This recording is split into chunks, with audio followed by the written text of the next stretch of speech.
came out at the perfect time. It was not too early, it was not too late. It came when it was simply meant to. And the truth of the matter is, Glee would not survive in 2026, and you would not survive Glee. To understand what we're dealing with here, let's play two truths, one lie. First off, a teacher plants drugs on a student in order to blackmail him to join the Glee club. A student gets pregnant and her Glee teacher's wife tries to take the baby. A student converts to Christianity.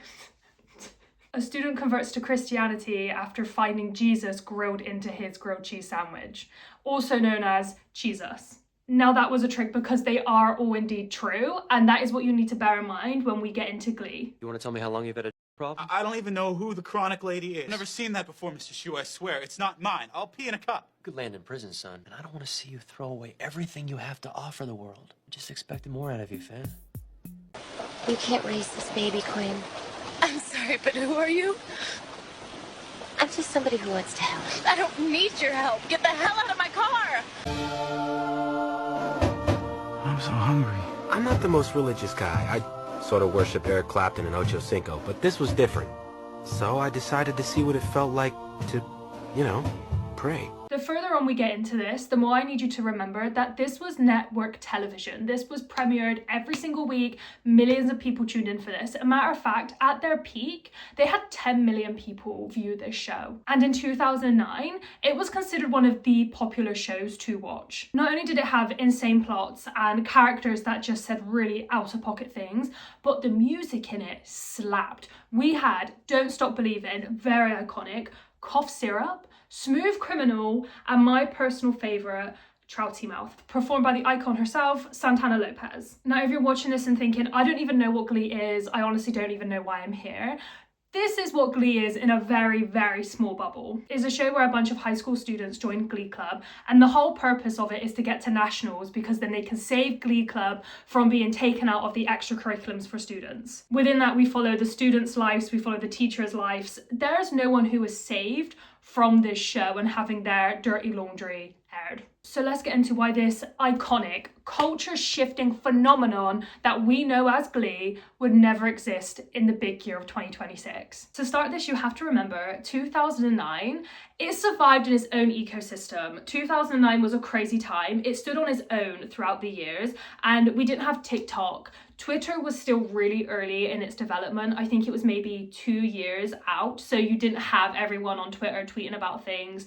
Edgy humor was really, really mainstream, and shock value television, well, it was thriving in 2009. With the lack of social media, you didn't have episodes clipped at 45 seconds and put online and everyone talking about it and the discourse that would follow. If something wild happened that episode, and trust me, something wild happened every episode, you would just hope your best friend watched it the same night and you could talk about it the next day. You were in your own ecosystem where you only spoke about with people who were in your immediate vicinity. And if you were really out there, you would blog about it. But the key thing here is it wasn't being dissected by millions of people as the episode was airing. There wasn't multiple viral clips dissecting why this was bad in this episode, why this was deemed inappropriate, why this was tone deaf, etc. But now, if an episode dropped like Glee, within 45 seconds of that episode airing, you would have people posting 10-second clips giving their opinion on why something was absolutely outrageous. And trust me, it would have been outrageous on Glee. The cast would be being tagged in these videos. By the next morning, there'd be an apology ready to go with the cast saying it. They probably would say, guys, I'm not doing Glee again because I'm not dealing with the backlash of that because this might ruin my career. And by the end of the week, the whole cast has done an apology. The show has not been greenlit for a season 2, and season 1 will stay as it is as just one season. As I stated a few minutes ago, Glee survived because it was in its own ecosystem. You would just speak to your immediate friends or someone you knew who was watching it, and that was the only opinion you were getting. You weren't having millions of people online telling you what opinion they have and why you should maybe have the same opinion. So it made you be in your own bubble of your own conclusions. And Glee wasn't written as a show that expected permanence and to be considered correct when it came out to do with the plot lines. It was only expected to be on E4 every Monday night at 9 p.m. and then the next day you'd catch it on a rerun. And although you had Glee in 2009, which was pushing edgy humor, dark humor, shock value, you also had other shows going on that were also pushing this. You had Gossip Girl, you probably had an older sibling that was watching that, so you were clipping in, if not watching it yourself. Then you had Family Guy. I loved Family Guy. South Park. They both really pushed the boat on what they could get away with on television. And honestly, at the time, it felt like these kind of shows, especially more the cartoon shows like Family Guy, The Simpsons, South Park, etc. It seemed like each week they were competing with one another, trying to see who could push that boat further on what they could get away with television, which made other shows follow suit. So really at the time, Glee was following a pattern which was proven to be successful on television. Say outrageous things, get people shocked, they'll come back next week to see what's going to happen. And although they weren't the first to do this, they were hitting a different demographic. With South Park and Family Guy, a lot of parents might not let their kids watch it, but Glee was based in a high school, so a lot of parents thought, oh my god, yeah, like my kids can watch that, not knowing what was happening in that show. And although it aired at 9 p.m, which is late, you caught the rerun the next day, and the episodes would rerun throughout the whole week, so you'd always be on top of what is happening in Glee. Side note, I was definitely gonna get a slush puppy for this video. Turns out nowhere near me does slush puppies, so I got a coffee, pretend it's a slush puppy. And yeah, do you know what, I was gonna get a whole outfit for this, and then I realized I don't have the money to buy a whole outfit for one video, so I'm so sorry. I'm kind of thinking I'm giving Blaine cross Rachel Berry right now, if Rachel Berry didn't dress like a moron. Following on nicely from my insult to Rachel Berry, Glee was a mean show, and it was meant to be mean, and that's why it thrived every single week. To start this section, I think we need to speak about the queen herself, the woman who will sum up this section perfectly, Miss Sue Sylvester. Wait, this is a 3-day competition? Where will we sleep? Well, I imagine you two will sleep inside one another. Please don't tell my mom. No, I can't. I don't speak Spanish. Oh, I know the Dutch are famous for being a cold people, but that's no excuse for treating you like some half-price hooker in Amsterdam's famous red light district. Seniors as Get well. on with it! Enough with the jibber-jabber. Sing something! Sue, you can't talk to kids that way. This is a travesty of international proportions. You are jeopardizing my Cheerios' role as goodwill ambassadors, and I have a call into the president. No, I'm all about empowerment. I empower my Cheerios to live in a state of constant fear by creating an environment of irrational, random terror. Well, let me help you out then. My first thought was that your students should be put into foster care. No pitting the kids against one another. Never. I want to pit these kids against one another, Emma. Are these your droopy white granny panties, Jacob? Are you an Eve, who was born a Steve? Because if you are, I think there's a special school that would better address your needs. And I think that school is in Thailand. I really hope you like those videos, because I personally love those videos. I have so many saved on my phone, and I just like to re-watch Sue because I think she really is the moment. And again, unless you have watched Glee, you would think, oh my god, why do you find that hilarious? 2009, baby, just remember that, okay? And I know the voices might be sped up, it just depends. If it is, it's because I got told off for putting the clips in. Now I know what you're thinking. There is no way this character is considered an icon, some may say a guiding light, and as each year passes, she ascends further into her godlike status. And although now we can look back and we all make memes and we laugh about it and we're like, diva, yes, that's our queen, we can also acknowledge that most things that came out of Sue's mouth, and I'm gonna have to just mime these things and just without the audio because I will be told off, they were either, I'm kind of whispering, I hope you can hear it, the list goes on. There was nothing Sue wasn't willing to do. There was no line that Sue was not going to cross in order to insult someone at a level she deemed appropriate. And for her character alone, I'd give her 15 seconds max before people are online petitioning for her character to be removed immediately for what she says. And it's not just teachers, it's students. It's anyone that she can say these things to, she will. And I just want to say, I understand that. In today's age, if a character was like that, I completely get why people would be like, guys, this is crazy, she can't be saying this. But back then, it was considered funny. It was considered hilarious. The shock value was great. And it became a highlight each week to see, one, who would get the wrath of Sue and what insults Sue would come up with that week. And the thing that made her so iconic and hilarious was, like I said before, no one was safe. It didn't matter if it was a student, a teacher, a stranger. Even when she was on the news, she was attacking people on the news. I will show you right now. It's one of my favorite sections of Glee. I want is just one day a year where I'm not visually assaulted by uglies and fatties. So yeah, that's why Sue would be cancelled now, because she simply said what she thought, and it didn't matter how she said it, why she said it. It just mattered that she offended someone. And of course, that's how Sue sees it. And while talking about the show being inherently mean, I think it would be rude not to mention the woman herself who grew up on the wrong side of the tracks, the writer of Trouty Mouth, that being the icon Santana Lopez. Santana had this amazing thing in the show where she would make you feel self-conscious about things you didn't even know you were self-conscious about, and even an apology was an insult. Hey Tubbs, can I talk to you for a second? Hey, listen here, you can't make fun of Finn anymore. Shut your potato hole, I'm here to apologize. Rachel's right, I haven't been fair to you. You're not fat. I should know. I slept with you. I mean, at some point I must have liked that you look like a taco addict who's had one too many back alley liposuctions. Whoa. Please stick a stock in it or ship yourself back to Scotland. I'm trying to apologize to Lumps the Clown.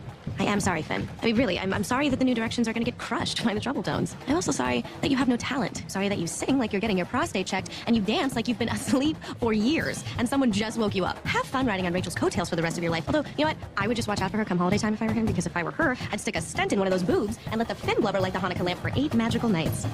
And my personal favourite is her beef with Rachel throughout the whole show. Rachel was never safe if Santana was in the room. I hear that Rachel's got a bit of a schnoz. I mean, I wouldn't know, because like Medusa, I try to avoid eye contact with. Okay, you know what? Santana, Finn is in great shape, and your meanness only highlights your own personal insecurities. And Rachel, your mustache is thicker than a Middle Eastern dictator. And yes, no one was safe from Santana, but Santana literally moved to New York and then continued to be nasty to Rachel in her own apartment. And I think that was just really iconic of her. And to this day, people just think, wow, what a woman. I would love to give a very honourable mention to Quinn Fabray. She is known to be the slap queen because she slaps Santana so many times in the show that even Santana says that she is a great slapper. And one of the iconic moments between them, because these two characters also have beef, they're on the same cheerleading squad, the Cheerios, both under Sue Sylvester, and they both have that very let's go 10 rounds, mouthing off at each other attitude. I'm going to play a clip here, which is my favourite, which is about Santana getting a boob job.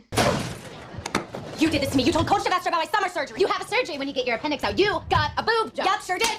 You can't hit me. Well, sure I can, unless you got yourself knocked up again, slut. Yep, sure did. I can. That's just... I know that whole bit word for word off by heart. And I'm laughing at it now, right? Because it's hilarious. I was laughing when I was a kid too. And you could really make the argument that when you have two main characters like Sue and Santana, and then a couple side characters like Quinn, who also follows that very let me be rude, write your face but make it funny for the audience. Yeah, okay, I'm not gonna lie to you, I think it may have promoted a tiny bit of bullying in real life. A lot of younger kids started to adapt their personality mainly around Santana because she was really seen as the it girl in Glee. She was in the Cheerios, she was just such a cool character, and she was always well put together, and she was always the moment when she came on screen, the crowd went wild. People wanted to be Santana. And if you didn't want to be Santana, you wanted to be Quinn Fabray. And she was equally as bad, though she had a worse time overall at some points in Glee. But it's safe to say that it almost became a sport to see who could make the worst insult in real life to try and match the insult which someone like Sue would give or Santana would give. And as you can imagine, in the big 2026, if people were in school trying to out-insult each other like Santana and Sue, it just would not go down well. And if you had a show that was doing that and kids were picking up on it, the show would not go down well either. And I did mention about having a slush puppy earlier. So I of course have to mention that a huge part of this show was people just throwing slush puppies in people's faces. And yes, you could say, well, that promotes bad behavior because I wonder if kids were going around and slushing other people. Yes, but we were excited about it. It wasn't done in a malicious way. You would go get a slush puppy, go get your friend and go, slush me, give me a slushie like I'm in Glee. So that bit was taken as a much needed laugh, ha, and a fun time. But in the show, it was not a ha, fun time because getting slushied, it's freezing and then you're wet and you're not having a great time. And in Glee, it wasn't meant to be a fun thing with your friend. The bullies would do it to Glee Club to embarrass them and harass them. Now, I wasn't gonna mention this character, but I feel like it would just be blasphemous if I didn't. And that is the one and only Nene Leakes. She comes into the show much later and she is called Roz. I won this bronze damn Olympic medal in Beijing, China. And she teaches the swim team. And she is the only one who can give a Sue a run for her money. And she also has some of the most iconic lines lines in Glee history, and I will forever be upset she did not become a permanent main character. Look, I understand kids making jokes about things they find uncomfortable, like how there's a cheerleading coach at their school who's old as dirt and still trying to have a baby, who they know is going to come out looking weird with rabies and wings, and it's going to fly right out of your hat box and straight back into hell. Yeah, I've seen all about Eve. I know what you're planning. You're waiting for me to take maternity leave, and then you're gonna swoop in and try to steal my job. Hold up. Oh my God, hold up. Maternity leave? Are you pulling my leg? No, I am not. I am getting pregnant, and then I am having a baby. What holds vagina? Sue, you can't have no baby. You are old as a hill. You don't give birth to no child. You gonna give birth to a grandchild. You gonna get in them stirrups, and you gonna push, and a full-grown adult gonna pop out with a briefcase and a job, talking on the cell phone. I had a doctor's appointment. Oh, I know. The doctor had to shine a flashlight in your JJ to get all the bats to fly out. I understand that keeping bats out of your womb is an important part of having a baby when you're older than God. So yes, the characters were inherently mean, but back then was hilarious, and today everyone takes it as hilarious 2009's comedy. But the plot lines were insane. As I showed within my game in the beginning, 2 truths, 1 lie, there was really no plot avenue that Glee didn't want to go down, didn't want to explore, didn't want to stick their toes into and try out. And honestly, the more shocking they could make it, the better. Here's a quick list of some of the plot lines. I will have to read them because I'm not kidding, they are insane. First up, Quinn gets pregnant by not her boyfriend, and her teacher from Glee Club's wife tries to take custody of the baby and claim it as her own, so her husband, Will Schuester, will not leave her. Josh Groban. That's all. Josh Groban. I've got 2 words for you. Josh Groban. He's coming to the PTA event. Who is Josh Groban? Who is Josh Groban? Kill yourself! Rachel sends a new prospective member of Glee Club to an active crack house. She didn't know it was active at the time, so you have to keep that in mind. And that was all because Rachel felt like she had competition in Glee Club and she didn't like it. Sue Sylvester traps 2 former students who used to date in a fake elevator in the high school to get them back together, and the only way she communicates with them is through the puppet from Saul. But it looks like Sue. It has her iconic hair and her tracksuit. Quinn gets into a car accident and she loses all feeling in her legs, so she has to use a wheelchair. To signify this, she sings Elton John, I'm Still Standing in Glee Club. At some point, she also regains the feeling in her legs, but doesn't tell anyone and keeps pretending she doesn't feel her legs, so she has a better chance of winning Promosaurus, which is prom queen, at their dinosaur-themed prom. And when I just remembered, the Glee Club teacher Will Schuester does get remarried to another member of the school faculty called Emma Pillsbury, and Emma is scared to introduce Will to her family prior to getting married because they're ginger supremacists, in which they believe the ginger gene is so supreme that it should continue, so you can only have children with other ginger people and be with other ginger people. As you can imagine, this would be a PR nightmare in 2026. There would be public outrage. Online, they would be tearing their hair out over these plot lines. There would be petitions to get these plot lines rewritten, completely taken out, getting cast members to be removed, and people would tell people to stop watching the show overall so the people didn't make money from it. But back then, you have to remember, if the plot lines were not off the rail, then it wasn't Glee. And when you start with season 1 being as crazy as it is, you have to keep upping it every season to make sure people want to keep coming back and being entertained. And I would also like to say that no matter how crazy the plot lines got, every episode there was an absolute banger of a musical performance by someone. Other than Will Schuester. Will Schuester, I really don't know what to tell you. If you've watched it, you know. Now, some of the songs performed, they would have nothing to do with the plotline. We would have Quinn lying about not being able to walk, and they'd be singing a completely different song that had no tie to it.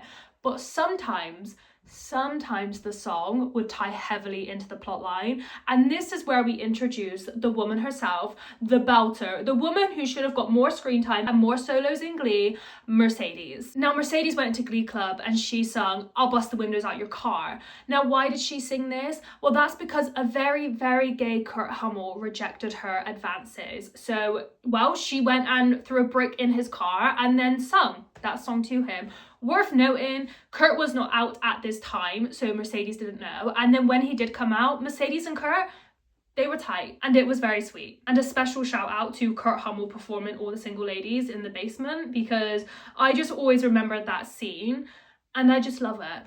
And I think everyone who watched Glee at the time can agree that the music was such an iconic part of the show, but it's also a reason why it wouldn't survive today. Because DMCA, is that what it's called? I think it is, would be an absolute nightmare. Back when Glee was being aired, it was considered an honor to have Glee cover your music. You would have musicians wanting Glee to cover their songs. I don't know why, because if I was told Blaine was covering one of my songs, I'd say, don't you dare, because he will outperform me and he will outsell me in my own song. And in today's age, if you want to use people's music and cover it, it's not really seen as an honor like it was in Glee. You have to pay a stupid amount to have a song in there, to cover a song. It wouldn't be financially affordable for a show just getting off its feet because of the amount you'd have to pay to cover the songs like they did in Glee.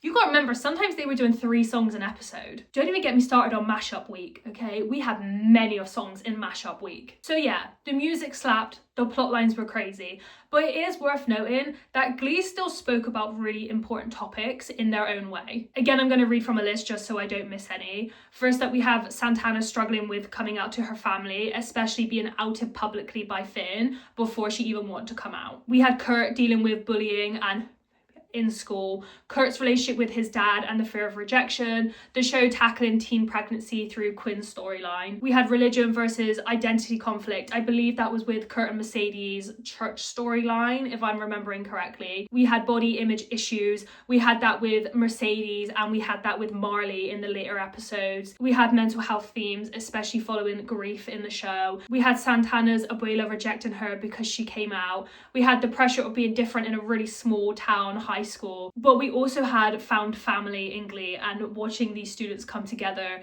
and facing these life issues as much as they could as a team. So yeah, Glee was inherently a bit crazy and a bit stupid, but it also tried its best to tackle real life problems that people watching the show could be facing. And the last thing I want to mention is that camp just doesn't survive in today's time like it did back in 2009. A really big example of this is Scream Queens. It was just never given the wings and the wind it truly needed to fly and be the show it wanted to be. And that's mainly because people didn't understand the satire of it, the camp of it, the dry humor. So yes, it does have a cult following online. I am definitely a part of that. It was cancelled after 2 seasons and honestly devastating. It was considered a commercial failure and it didn't make them a ton of money. It wasn't financially viable to keep making the show with such low viewership in season 2.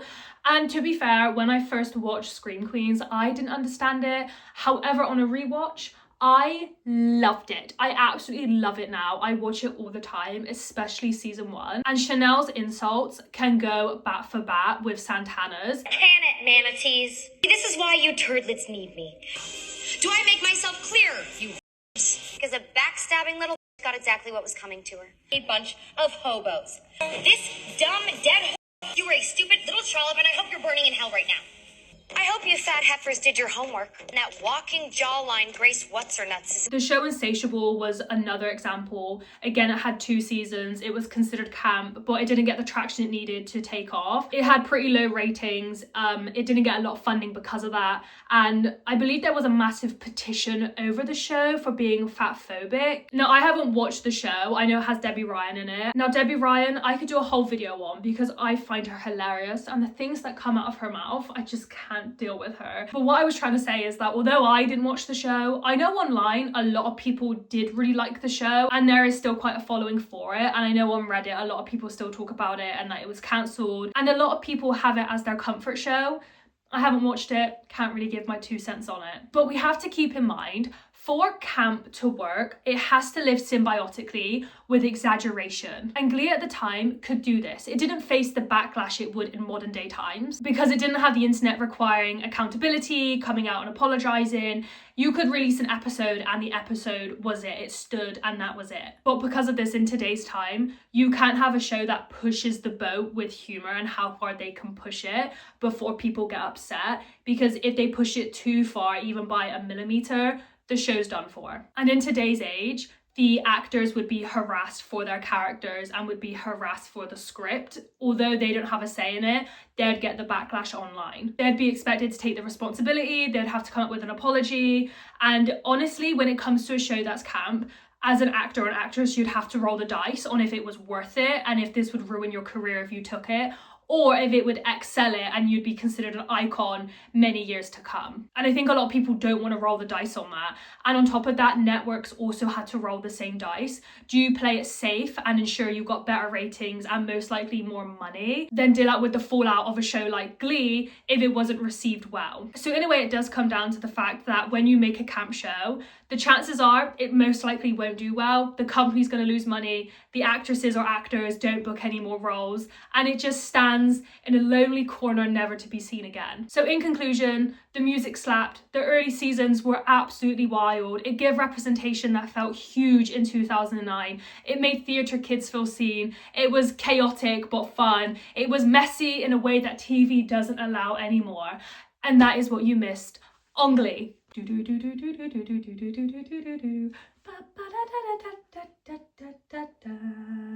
I wonder if I can keep that in, or are they going to tell me off? I'm going to try.